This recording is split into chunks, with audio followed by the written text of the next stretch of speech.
Hi big boss చూస్తున్నారా? చూస్తా. ఎలా అనిపిస్తుంది? అంత సూపర్ డూపర్ అని చెప్పలేను, పర్లేదు. ఎందుకు అట్లా? ఏం బాగా ఆడట్లేదు, మిగతా సీజన్ తో పోలిస్తే ఫ్లాప్ ఈ సీజన్. ఎవరు బాగా ఆడట్లేదు? ఎవరు సరిగా కనిపించట్లేదు. ఒక ఎమాన్యుల్ ఒక్కడే కొంచెం మంచిగా ఎంటర్టైన్ చేస్తున్నాడు అంతే. తనుజ బాగా ఆడుతుందని చెప్పి అంటున్నారు. ఏంటి ఏడవడం ఆడవడం మీ దృష్టిలో? ఎందుకు ఏడుస్తూనే ఉందా? సరిగా ఆడట్లేదా గేమ్? నాకు ఎక్కడ కనిపించట్లా. వంటగదిలో ఎప్పుడు చిరాకు పడుతూ కొట్టేస్తుంది లేదా ఏడుస్తుంటది. ఎవరు బాగా ఆడుతున్నారు అనిపిస్తుంది? Emmanuel and demon Pavan last week చాలా బాగా ఆడాడు. ఫిదా నేనైతే డిమాన్ పవన్ కి. బాగా ఆడాడు కదా గేమ్. రీతు కోసం శ్రీజ కోసం ఆడాడు ఒక గేమ్, ఇచ్చి పడేసాడు అసలు. అది మాత్రం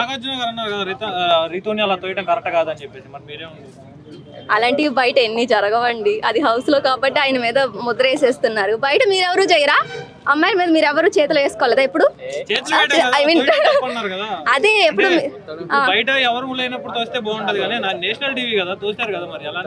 అక్కడ పాపం వాళ్ళ ఎమోషన్ అలాంటిది. ఆ సిచ్యువేషన్ లో వాళ్ళు ఏదో మంచి హీట్ ఆఫ్ ద మూమెంట్ లో ఉన్నారు. అలా అవ్వడం బయట కూడా మనకు కామనే. ఓకే హౌస్ లో కాబట్టి ఇప్పుడు అది తప్పకుండా చూస్తున్నారు. ఎవరు నామినేషన్ అన్ఫేర్ అనిపించింది? నామినేషన్స్ పర్లేదు, వాళ్ళ పాయింట్స్ బాగున్నాయి, అన్ఫేర్ అని ఏమనిపించలేదు. కానీ ఫైర్ స్టార్మ్స్ అని చెప్పి ఒక కాన్సెప్ట్ తీసుకొచ్చారండి. ఎందుకు తీసుకొచ్చారో తెలీదు. ఒక్కరైనా ఫైర్ స్టార్మ్స్ మీకు అనిపించిందా? కొంచెం ఎంతో కొంత మాధురి అండ్ రమ్య గారు అనిపించారు. వాళ్ళని కూడా తోస్తారు. ఆమెకంటే హెల్త్ బాగాలేదు, ఆయుష్ వెళ్ళిపోయింది. నాకైతే ఇప్పుడున్న ఇద్దరిలో కూడా తనుజ గారు గెలుస్తారు ఆడపులి అని చెప్పేసి చెప్తున్నారు, మీరేమంటారు? అమ్మాయిలకి బిగ్ బాస్ లో ఛాన్స్ తక్కువ, విన్నింగ్ ఛాన్సెస్ అనేవి అందరికీ తెలిసిందే. దాని గురించి మళ్ళీ మాట్లాడుకోవాల్సిన అవసరం లేదు. ఏమో నాకైతే తన విన్ అయితే మాత్రం నేను హ్యాపీగా ఉండను. ఎందుకంటే ఆమె ఏమీ ఆడట్లేదు అక్కడ. లోపల ఏదైనా చిన్న చిన్న టాస్క్లు ఓడిపోతుంటేనే అంత ఏడ్ చేసి పెద్ద లొల్లి కింద చేసేస్తుంది. అందరి మీద చిరాకు పడ్డం. ఆమెకి కప్పు రాకపోతే ఏం చేసిద్దో తెలీదు. దానికి భయపడి ఏమన్నా బిగ్ బాస్ వాళ్ళు కప్పు ఇచ్చేస్తారేమో మరి తెలీదు. ఎమాన్యుల్, డిమాన్ పవన్, సంజన ఫస్ట్ ఒక 2-3 వీక్స్ వరకు ఇచ్చి పడేసింది. బట్ ఇప్పుడు ఎందుకో ఆమె డల్ అయిపోయింది. సంజన మళ్ళీ కంబ్యాక్ ఇస్తే చూడాలని ఉంది నాకు. పర్లేదు, ఇప్పుడు రెబల్ చేశారు కాబట్టి సుమన్ శెట్టి ఇప్పుడు బాగా కనిపిస్తున్నాడు.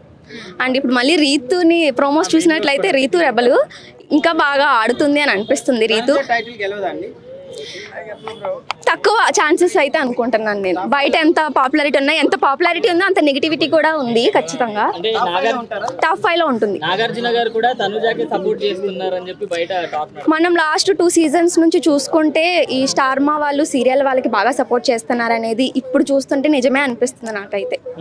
మేబీ ఆ విధంగా ఏమన్నా సపోర్ట్ చేయొచ్చు. అంటే మరి తనుజాకే కప్పిచ్చేది ఉంటే ఈ షో ఎందుకు, ఈ గేమ్స్ ఎందుకు, ఈ టెలికాస్ట్ ఎందుకు, ఈ రచ్చ ఎందుకు? ముందు మనం ప్రమోట్ చేయడం మానేస్తే ఇలా మాట్లాడి అప్పుడు బిగ్ బాస్ ఆటోమేటిక్ అంటే పిఆర్ వాడుకొని తనుజని ఎక్కువ హైలైట్ చేస్తున్నారు. తనుజ కోసమే బిగ్ బాస్ షో అనేది రన్ అవుతుంది అని చెప్పి మాట్లాడుతున్నారు. అది మనం మాట్లాడుకుంటున్నాం, మరి మిగతా వాళ్ళు ఎవరు మీరు చూడట్లేదా? కూడా బిగ్ బాస్ లో ఆమెనే ఎక్కువ కనిపిస్తుంది.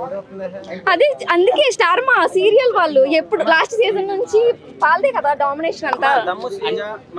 మోక్ష వీళ్ళందరూ ఎలిమినేట్ అయిపోయి మన తనుజ గారిని తిడుతున్నారు. అంటే తననే హౌస్ లో పిలుస్తున్నారు, కన్స్ట్రక్షన్ రూమ్ లో పిలిచి మరి ఇంత మోటివేషన్ ఇస్తున్నారు, గెలవమని చెప్పి మమ్మల్ని తొక్కేస్తున్నారు అంటున్నారు. దాన్ని మీరేమంటారమ్మా? ఎలిమినేట్ అయిపోయిన తర్వాత వాళ్ళ గురించి నేను ఏం మాట్లాడలేను, నేను చూడలేదు కూడా. యాక్చువల్లీ గేమ్ ఇంకా బాగా ఆడడానికి ఇప్పుడు వెళ్ళిన ఫైర్ స్టార్మ్స్ కి అండ్ భరణి గారికి చాలా ఛాన్స్ ఉంది. ఎందుకంటే బయట ఎవరి గురించి ఎలా పోర్ట్రేట్ అయ్యింది, ఇతని గేమ్ ఏంటి అనేది క్లియర్ గా ఒక క్లారిటీ ఉంటుంది కాబట్టి అతను వెళ్ళి ఇంకా పర్ఫార్మెన్స్ చేయొచ్చు. ఆయన అసలు కనీసం ముందే బెటర్ ఏమో అనిపించాడు. ఇప్పుడు అసలు ఏం చెయ్యట్లేదు ఆయన అయితే. అసలు ఈ రీఎంట్రీలే ఒక కిక్ని ఇచ్చేలా ఉండేవి. ఇప్పుడు రీఎంట్రీ ఏంద్రా బాబు ఇలా ఉన్నారు ఏంటి అనిపిస్తుంది. ఎమాన్యుల్ ఇప్పుడున్న వాళ్ళలో ఎమాన్యుల్ మాత్రమే డిజర్వ్. ఎంటర్టైన్మెంట్ పరంగా కానీ టాస్క్ల వైజ్ కానీ అతను మాత్రమే క్యాపబుల్ కప్కి. తనూజ అసలు 50% కూడా డిజర్వ్ కాదు. ఎమాన్యుల్ జస్ట్ అంటే కామెడీ మాత్రమే ఎక్కువగా పండిస్తున్నాడు. ఆయన రియల్ ఫేస్ అనేది తెలియట్లేదు అన్న కామెంట్స్ కూడా వినిపిస్తున్నాయి. నాకు అలా అనిపించలేదు. రియల్ ఫేస్ తనేదో అంటే కొన్ని చోట్ల ఒక తనూజాని నామినేషన్ విషయంలో పవన్కి ఇచ్చేసాడు కదా ఒక టికెట్, అక్కడ కొంచెం సేఫ్ అని అనిపించింది. అది కూడా తను ఒప్పుకున్నాడు. మిగతా ఎక్కడ కూడా నాకు సేఫ్ అని అనిపించలేదు. ఒకవేళ ఆ ఒక్కటి సేఫ్ అనుకున్నా అది తన గేమ్ స్ట్రాటజీ కింద తీసుకుంటున్నాం అంతే. అంటే రాము రాథోడ్ టైంలో తనుజకి ఓకే చెప్పాడు, మళ్ళీ తర్వాత నేను చెప్పలేదు అన్న పాయింట్ ఆఫ్ వ్యూలోనే కదా నామినేట్ చేసింది. సో ఇమాన్యుల్ అక్కడ రాంగ్ స్టెప్ తీసుకున్నట్టే కదా నామినేషన్స్. అక్కడ రెండు విధాలుగా తీసుకోవచ్చు మనం. ఓకేలే ఇట్స్ ఓకే నీ డెసిషన్ చెప్పేసే అన్నట్టు కూడా ఊపినట్టు అనిపిస్తుంది దాన్ని కొంచెం క్లియర్గా మనం చూస్తుంటే. అంటే మరి డెసిషన్ చెప్పిన నీ డెసిషన్ నువ్వు చెప్పు అని ఆమెకు రైట్ ఇచ్చినప్పుడు ఎవరికైనా ఎలా ఉంటుందంటే ఇప్పుడు అక్కడ ఉన్న వాళ్ళలో తనూజ, ఇమాన్యుల్, రీతు కొంచెం ముందు నుంచి క్లోజ్ అని చెప్పేసి ఒక ఎపిసోడ్లో మనకి ఏడుస్తూ కనిపించారు. ఇప్పుడు మన ఫ్రెండ్ మనకు ముందు నుంచి క్లోజ్ అని అనుకున్నప్పుడు అక్కడ తనూజకి ఇమాన్యుల్ క్లోజా లేకపోతే రాము రాథోడ్ క్లోజా? ఇమాన్యుల్ ఎవరైనా ఏం ఎక్స్పెక్ట్ చేస్తాడు? ఎలాగో నేనే బాగా తెలుసు, నాకే ఫ్రెండ్ కాబట్టి నన్నే చేస్తుంది హౌస్ మేట్ని అని అనుకుంటాడు. అలా అనుకున్నాడు, కాకపోతే డిసప్పాయింట్ అయ్యాడు. ఫీల్ అయ్యి నామినేట్ చేశారు అనుకోవచ్చా? మేబీ అంతే కదా.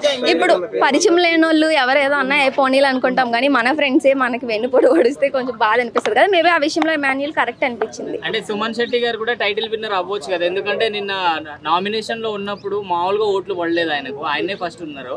Okay, why Emmanuel? అంటే సీజన్ 4లో ఫ్యాన్ ఫాలోయింగ్ బట్టి కూడా విన్నర్ అయిపోవచ్చు అని అభిజిత్ గారు ఎలా ప్రూవ్ చేశారో మేబీ సుమన్ శెట్టి ఈసారి సెకండ్ విన్నర్ అయ్యొచ్చు. అలా ఫస్ట్ మాత్రం ఇమాన్యుల్ గారే అంటారు. ఇమాన్యుల్ ఆర్ డీమాన్ పవన్ అంతే. టాస్క్ వైజ్ అయితే వీళ్ళిద్దరే గట్టిగా ఆడుతున్నారు. డీమాన్ పవన్ గేమ్ రీతు వల్ల పాడవుతుందని చెప్పి బయట టాక్ నడుస్తుంది. యాక్చువల్లీ వాళ్ళిద్దరు ఆ బాండింగ్ వల్ల ఇంకా హైలైట్ అవుతున్నారు, మనకి ఎక్కువ స్క్రీన్ లో కనిపిస్తున్నారు. వాళ్ళ బాండింగే లేకపోతే అసలు వాళ్ళిద్దరిని ఎక్కడ చూపించాలి చెప్పండి? ఇంకే విషయంలో చూపించాలి? ఒక టాస్క్ కొన్ని టాస్క్లలో వెనకబడుతున్నాడు కదా రీతు వల్ల. ఏంటి ఒక టాస్క్ లో కొంచెం రీతు పాపం స్పీడ్ గా లాగా గ్లాసులు పడిపోవడం వల్ల ఆ ఒక్క టాస్క్ చూసా. మిగతా అన్ని టాస్క్లు అయితే నాకు ఎక్కడ అంత అనిపించలేదు. అది కంగారులో పాపం అయ్యింది. ఫస్ట్ పెట్టాలి అని అనుకున్న ఇంటెన్షన్ తో లాగేసింది, అయిపోయింది. ఆ ఒక్క టాస్క్ కి మీరు ఎలా డిసైడ్ చేసేస్తారు? అంటే రీతు ట్రాక్ నడిపిస్తేనే ఎక్కువ రోజులు హౌస్ లో ఉండొచ్చు అని చెప్పి అసలు అలాంటి అమ్మాయిల్ని, అందమైన అమ్మాయిలు పంపించేదే ట్రాక్లు నడపడానికి. మీకు తెలియందా? నాకు తెలియందా? అంతే కదా. తనుజ ఇమాన్యుల్ మధ్య తేడా ఏంటమ్మా? ఒకరు మంచి ఒకరు చెడ్డు అంటున్నారు కదా, ఏంటి తేడా ఇద్దరు మధ్య? ఈయన ఎంటర్టైనర్ జబర్దస్త్, ఆమెమో సీరియల్ యాక్టింగ్ ఏడుపు అంతే. నేను డిఫరెన్స్ అంటే ఏమీ చెప్పలేను. ఈయన ఒకేసారి వీళ్ళు బెటర్ కదా. తనుజ కన్నా నాకు నిజంగా మిగతా వాళ్ళందరూ బెటర్. తనుజ నాకైతే అసలు నచ్చదు. ఎందుకు అలా? మనం అందరం కలిసేలా అదంతా పిఆర్ మహిమ అని నేను అనుకుంటున్నాను. ఇప్పుడు ఎవరు ఎలిమినేట్ అవుతారంటారు ఈ వీక్? మేబీ రాము రాథోడ్. అమ్మా ఈ వారం తనుజ ఎలిమినేట్ అవుతుందా?